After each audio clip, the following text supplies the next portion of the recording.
Thank you all. This is the world in which we live in now, distance testimony and technology and mass, but we're going to get through it. And we've got our former colleague, Senator Chambliss, here from Georgia. Glad to have Saxby involved. So I'm going to make an opening statement. Senator Booker will also, and Senator Blumenthal.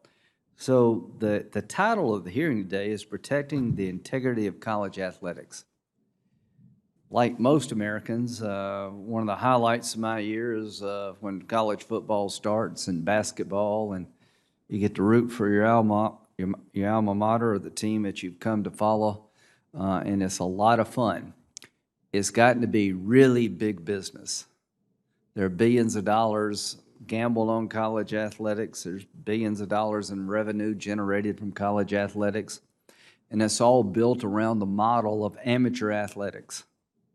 So the fact that a lot of people are making money off amateur athletics, the challenge is how to make sure the business model is fair. What do you do about the people who actually play the sport without destroying the amateur nature of the game? Because most of the people on a college athletic team, that will be the end of their athletic career in terms of getting compensated. They get scholarships, many of them do, and room and board. But they'll go into the private sector and go on about their lives. But the college athletic experience is something I want to preserve. There are many people get to share in that experience who will not turn it into their livelihood. We have Title IX in this country requiring college athletics to focus on opportunities for women, and that's a good thing. Senator Booker played at the highest level in college athletics, football, and the reality is many schools, the football budget supports everything else. And if you're an athlete out there, how do we treat you fairly without turning the whole game into a minor league sport? What I worry about the most is a 1-2 punch. 3 states have now passed legislation, California, Colorado, and Florida, allowing for name, likeness, and images of college athletes to be reimbursed. The one thing I am dead set on is that we cannot start a bidding war for recruits. We cannot have 50 different approaches to how you reimburse a premier athlete. This has no limits. Alumni and through their business enterprises can hire top recruits at unlimited amounts to come play for that team. It's going to create a bidding war with no end for college recruits. So the one thing I think is important is that we have a national solution to this growing problem.